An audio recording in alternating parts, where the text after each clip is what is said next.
Good evening. ഇന്ന് മക്കളെല്ലാം ഭയങ്കര സന്തോഷത്തിലാണെന്നറിയാം. എന്താ കാരണം എന്ന് ചോദിച്ചു കഴിഞ്ഞാൽ സ്കൂളൊക്കെ അടച്ചു അല്ലേ? സ്കൂളൊക്കെ അടച്ചു അല്ലേ? അപ്പോൾ ഇനി ലീവാണ്, ക്രിസ്മസ് ഹോളിഡേയ്സാണ് അല്ലേ? ഇന്ന് ഞാൻ പറയാൻ പോകുന്ന കഥ എന്താണ് എന്ന് വെച്ച് കഴിഞ്ഞാൽ, യേശു കർത്താവ് ഈ ഭൂമിയിൽ ജീവിച്ചിരുന്ന സമയത്ത് ഒരിക്കൽ ഒരു കടൽക്കരയിലിരിക്കുമ്പോൾ കുറേ ആൾക്കാർ യേശു കർത്താവിൻ്റെ ചുറ്റുമുണ്ടായിരുന്നു. അപ്പോൾ അങ്ങനെയുള്ള ആ പുരുഷാരത്തിൻ്റെ അടുത്ത് യേശു കർത്താവ് പറഞ്ഞ ഒരു ഉപമയാണ് ഇന്ന് ഞാൻ നിങ്ങളുടെ അടുത്ത് പറയാൻ പോകുന്നത്. അപ്പോൾ ഈ ഉപമ പറയുന്നതിന് മുൻപ് ഒരു കാര്യം എനിക്ക് ചോദിക്കാനുണ്ട്. എന്താ ചോദിക്കാനുള്ളതെന്ന് വെച്ച് കഴിഞ്ഞാൽ, മക്കളുടെ വീട്ടിൽ ചെടികളോ മരങ്ങളോ അങ്ങനെ എന്തെങ്കിലും ഉണ്ടോ? കണ്ടിട്ടുണ്ടോ? ചുറ്റുംപുറം നോക്കിക്കഴിഞ്ഞ് കഴിഞ്ഞാൽ ചിലപ്പോൾ ആര്യവേപ്പിൻ്റെ മരം കാണാം, അല്ലെങ്കിൽ ചില റോസാപ്പൂവോ അങ്ങനെ എന്തെങ്കിലും ഇലകളോ കാര്യങ്ങളോ ഉണ്ടാവും ഇല്ലേ? അപ്പോൾ ഇതൊക്കെ എങ്ങനെയാണ് വളർന്നു വരുന്നത്? മക്കൾ ചിന്തിച്ചിട്ടുണ്ടോ? ചിലത് നമ്മൾ വിത്ത്, അതിൻ്റെ സീഡ് പാകിയിട്ടാണ് വളർന്നു വരിക അല്ലേ? അപ്പോൾ ഈ വിത്തുകൾ നമ്മൾ എറിഞ്ഞിടുമ്പോൾ, അല്ലെങ്കിൽ വിത്ത് നമ്മളൊരു മണ്ണിൽ കൊണ്ട് ഇട്ട് കഴിഞ്ഞ് കഴിഞ്ഞാൽ അതിന് വെള്ളം ഒഴിക്കണം, കാര്യങ്ങളൊക്കെ ചെയ്ത് കഴിഞ്ഞ് കഴിയുമ്പോൾ അത് വളർന്നു വരും. അങ്ങനെയല്ലേ സാധാരണ നടക്കാറ്. അപ്പോൾ അങ്ങനെ ഈ വിത്ത് വിതയ്ക്കുന്ന ആളെ നമ്മൾ സാധാരണ പറയുന്നത് അവൻ ചിലപ്പോൾ ഒരു കൃഷിക്കാരനായിരിക്കും. അപ്പോൾ അങ്ങനെയുള്ള ഒരു കഥയാണ് ഇന്ന് ഞാൻ നിങ്ങളുടെ അടുത്ത് പറയാൻ പോകുന്നത്. അപ്പോൾ ഒരിക്കൽ ഒരു ആൾ വന്നിട്ട് അയാളുടെ കയ്യിൽ കുറേ വിത്തുകളുണ്ടായിരുന്നു. ഈ ആൾ ആ വിത്തുകൾ പല സ്ഥലത്ത് ആയിട്ട് വിതച്ചു. വിത്ത് വിതയ്ക്കുക എന്ന് പറഞ്ഞു കഴിഞ്ഞാൽ നമ്മൾ വിത്ത് പാകുക എന്ന് പറയും. അപ്പോൾ ഈ വിത്ത് എന്ന് പറയുന്നത് എന്താണ്? സീഡാണ്. അതായത് അത് മണ്ണിൽ കുഴിച്ചിട്ടിട്ടോ മണ്ണിൽ വീണിട്ട് വളർന്നു വരുന്നതാണ് അടുത്ത മരമായിട്ടോ ചെടിയായിട്ടോ വരിക. അങ്ങനെയാണ് നമ്മളതിന് പറയുന്നത്. അപ്പോൾ ഈ കൃഷിക്കാരൻ എന്ത് ചെയ്തു എന്ന് വെച്ച് കഴിഞ്ഞാൽ, ഈ വിത്ത് വിതച്ച് പോയിക്കൊണ്ടിരിക്കുകയാണ്. അപ്പോൾ 4 സ്ഥലത്ത് വിത്ത് വീണു.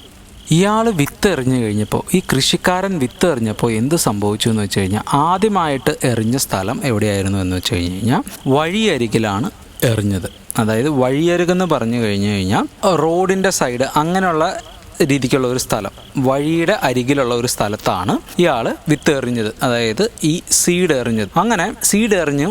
അയാൾ അങ്ങനെ സീഡ് എറിഞ്ഞു കഴിഞ്ഞിട്ട് എന്ത് സംഭവിച്ചു എന്ന് വെച്ച് കഴിഞ്ഞ് കഴിഞ്ഞാൽ, കുറച്ച് കിളികൾ വന്നു. അപ്പോൾ ഈ വഴിയരികിലൊക്കെ എന്ന് പറഞ്ഞു കഴിഞ്ഞപ്പോൾ നമ്മൾ റോട്ടിലൊക്കെ പോകുമ്പോൾ ചിലപ്പോൾ കാക്കേനെ കാണും, അല്ലെങ്കിൽ വേറെ എന്തെങ്കിലും ജീവികളെ നമ്മൾ റോട്ടിലൂടെ പോകുമ്പോൾ കാണില്ലേ? അപ്പോൾ അങ്ങനെയുള്ള കുറച്ച് കിളികൾ വന്നു, കുറച്ച് പറവകൾ വന്നിട്ട് ഈ കൃഷിക്കാരൻ എറിഞ്ഞിട്ട വിത്തുകൾ, സീഡ്സ് ഈ കിളികൾ വന്ന് തിന്നു. അത് കഴിഞ്ഞ് പിന്നെ എറിഞ്ഞ സ്ഥലം എന്ന് പറഞ്ഞാൽ കുറച്ച് പാറ ഉള്ള സ്ഥലത്ത് ഇയാൾ വിത്തിട്ടു. ഇവിടെയിട്ടെ പാറകൾ, റോക്ക്, അങ്ങനെയുള്ള കല്ലുകളൊക്കെ ഉള്ള സ്ഥലങ്ങളിൽ കൊണ്ടുപോയി, പാറയുള്ള സ്ഥലത്ത് കൊണ്ടുപോയി വിത്തിട്ടു. അപ്പോൾ ഈ പാറയുള്ള സ്ഥലത്ത് വിത്തിട്ടാൽ എന്ത് സംഭവിക്കുമെന്ന് വെച്ച് കഴിഞ്ഞാൽ, പാറയുള്ള സ്ഥലത്ത് മണ്ണ് അധികം ഉണ്ടാവില്ല. എന്താ പ്രശ്നം? കാരണം അവിടെ മൊത്തം പാറകളാണ്, അതിൻ്റെ ഇടയിൽ മണ്ണ് അധികം ഉണ്ടാവില്ല. അപ്പോൾ അവിടെ ഇട്ടു. പക്ഷേ ആ ഇട്ട വിത്ത് കുറച്ച് ദിവസം കഴിഞ്ഞ് കഴിഞ്ഞപ്പോൾ മുളച്ചു വന്നു. അപ്പോൾ മുളച്ചു വന്നു, ഇത് പതിയെ മുളയ്ക്കാൻ തുടങ്ങി. അങ്ങനെ മുളയ്ക്കാൻ തുടങ്ങി കഴിഞ്ഞ് ഒരു ദിവസം നല്ല രാവിലെ നേരം വെളുത്ത് കഴിഞ്ഞ് കഴിഞ്ഞപ്പോൾ സൂര്യൻ, നമ്മുടെ സൺ ഉണ്ടല്ലോ, സൺ രാവിലെ എഴുന്നേറ്റ് വെളിച്ചം നന്നായിട്ട് നമുക്ക് തരുന്നുണ്ടല്ലോ. അങ്ങനെ ഒരു ദിവസം സൂര്യൻ എഴുന്നേറ്റ് നല്ല വെളിച്ചം വന്നപ്പോൾ നല്ല ചൂട് വരില്ലേ നമുക്ക്? നല്ല സൂര്യപ്രകാശം ഭയങ്കരമായിട്ട്, സൺലൈറ്റ് ഭയങ്കരമായിട്ട് നമ്മുടെ മേത്ത് തട്ടി കഴിഞ്ഞാൽ നല്ല ചൂട് ഫീൽ ആവൂലേ? അങ്ങനെ ചൂട് വന്നപ്പോൾ ഈ വളർന്നു വന്ന ഈ പാറസ്ഥലത്ത്, പാറപ്പുറത്ത് വീണ വിത്ത് വളർന്നു വന്നതെല്ലാം ചൂട് തട്ടിയിട്ട് എന്ത് പറ്റി? അത് ഉണങ്ങിപ്പോയി. അതായത് അത് അങ്ങ് പോയി. അതിന് ആദ്യം ഇട്ടത് വഴിയരികിലായിരുന്നു, അത് പറവ കൊണ്ടുപോയി. രണ്ടാമത് പാറപ്പുറത്താണ് ഇട്ടത്. അത് ഉണ്ടായെങ്കിലും അതെന്ത് പറ്റി? സൂര്യൻ്റെ പ്രകാശം അടിച്ചു കഴിഞ്ഞ് ചൂട് വന്നപ്പോൾ അത് ഉണങ്ങിപ്പോയി. പിന്നെ അതിൽ ഒന്നും വരില്ല. മക്കൾ ചെടികൾ ഉണങ്ങി കണ്ടിട്ടുണ്ടോ? വീട്ടിലൊക്കെ നമ്മൾ കുറച്ച് ദിവസം ഇല്ലാതെ ഇരിക്കുമ്പോൾ ഈ ചെടികളെല്ലാം നനയ്ക്കാണ്ടിരിക്കുമ്പോൾ, നല്ല വെയിലൊക്കെ ഉണ്ടെങ്കിൽ കരിഞ്ഞ് ഉണങ്ങിയിരിക്കും. ആ പച്ചപ്പൊക്കെ പോയിട്ട് ഒരു ഉണങ്ങിയ കളറിലിരിക്കും. അതാണ് ആ പറയുന്ന സാധനം. അപ്പോൾ അങ്ങനെ 2 സ്ഥലത്ത് ഇങ്ങനെ സംഭവിച്ചു. മൂന്നാമത് എവിടെയാണ് ഇയാൾ ഇട്ടതെന്ന് വെച്ച് കഴിഞ്ഞാൽ, മൂന്നാമത് ഈ കൃഷിക്കാരൻ എവിടെ ഇട്ടെന്ന് വെച്ച് കഴിഞ്ഞാൽ, മുള്ളില്ലേ? നമ്മൾ ചില ചെടികളൊക്കെ തൊടുമ്പോൾ മുള്ളുണ്ടെങ്കിൽ നമ്മുടെ കൈ മുറിയും, നമ്മൾ പെട്ടെന്ന് കൈ വലിക്കും. അപ്പോൾ അങ്ങനെയുള്ള ഒരു സ്ഥലത്ത് കൊണ്ടുപോയി, കുറച്ച് മുള്ളുകളാൽ ചുറ്റപ്പെട്ട് കിടക്കുന്ന ഒരു സ്ഥലത്ത് കൊണ്ടുപോയി ഇയാൾ വിത്തിട്ടു. അവിടെയും എന്ത് പറ്റിയെന്ന് വെച്ച് കഴിഞ്ഞാൽ, ചെടികൾ വളർന്നു വന്നു. ചെടികൾ വളർന്നു വന്നിട്ട് പിന്നീട് അവർക്ക് വളരാൻ പറ്റണില്ല. കാരണം മുള്ള് കാരണം ആ ചെടികൾക്ക് മുന്നോട്ട് വളരാൻ പറ്റാത്ത കാരണം ആ ചെടികളും എന്ത് പറ്റി? മുള്ള് ഞെരുകിയത് കാരണം ആ ചെടികളും വളർന്നില്ല. അവസാനം എവിടെ കൊണ്ടുപോയിട്ടു?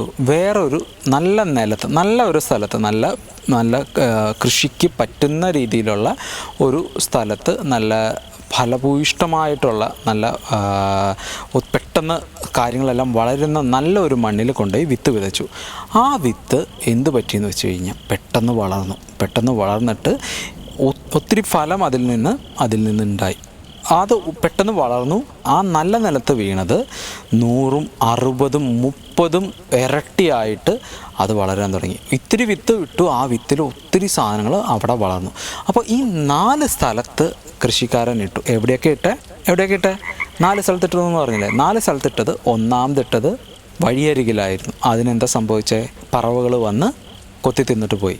രണ്ടാമത്തെ എവിടെയിട്ട് പാറപ്പുറത്തിട്ടു, അതും വളർന്നില്ല. മൂന്നാമത്തെ എവിടെയിട്ട് മുള്ള് ഉള്ള സ്ഥലത്തിട്ടു, അതും വളർന്നുവെങ്കിലും നന്നായില്ല, പോയി. ലാസ്റ്റ് എവിടെയിട്ട് നല്ല നിലത്തിട്ടു, അത് ഒത്തിരി വളർന്നു. അപ്പോൾ എന്താണ് ഈ 4 സ്ഥലങ്ങളും എന്നുള്ളത് മക്കൾ ചിന്തിച്ചോ? ഇങ്ങനെ 4 എടുത്തിട്ടപ്പോൾ 4 രീതിക്കും വളർന്നു, പക്ഷെ കാര്യങ്ങളൊന്നും സംഭവിച്ചില്ല. അത് എന്തുകൊണ്ടാണ്? അപ്പോൾ എന്താണ് യേശു കർത്താവ് ഇതുകൊണ്ട് ഉദ്ദേശിച്ചതെന്നുള്ളത് യേശു കർത്താവ് പിന്നീട് പറഞ്ഞു.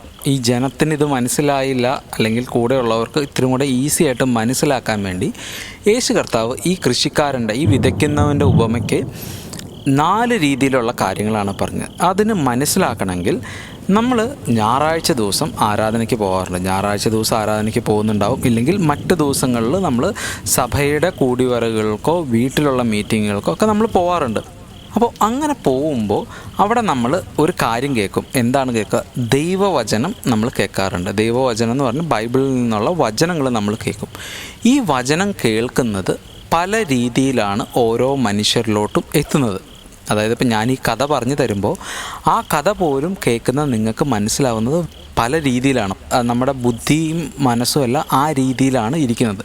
അപ്പോൾ അതിൻ്റെ അടിസ്ഥാനത്തിലാണ് ഈ വിതയ്ക്കുന്നവൻ്റെ ഉപമ പറഞ്ഞത്. അതായത് ആദ്യം എവിടെ വിതച്ചേ? വഴിയരികിലാണ് വിതച്ചത്.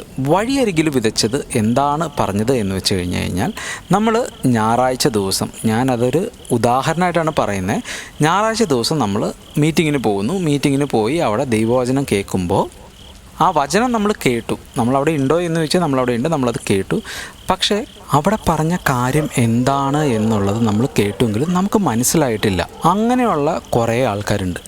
അപ്പോൾ അങ്ങനെയുള്ള ആൾക്കാർക്ക് പിന്നീട് സംഭവിക്കുന്നത് എന്താണെന്ന് വെച്ച് കഴിഞ്ഞാൽ, ദുഷ്ടന്മാരായിട്ടുള്ള ആൾക്കാർ വന്ന് ഇവർ ഈ കേട്ട കാര്യങ്ങൾ ഇവരിൽ നിന്ന് എടുത്തു കളയും. അതായത് ചുരുക്കി പറഞ്ഞാൽ, ഇവർ കേട്ട കാര്യങ്ങളിൽ നിന്ന് വഴി തെറ്റിപ്പോകുന്ന അവസ്ഥയിലോട്ട് വരും.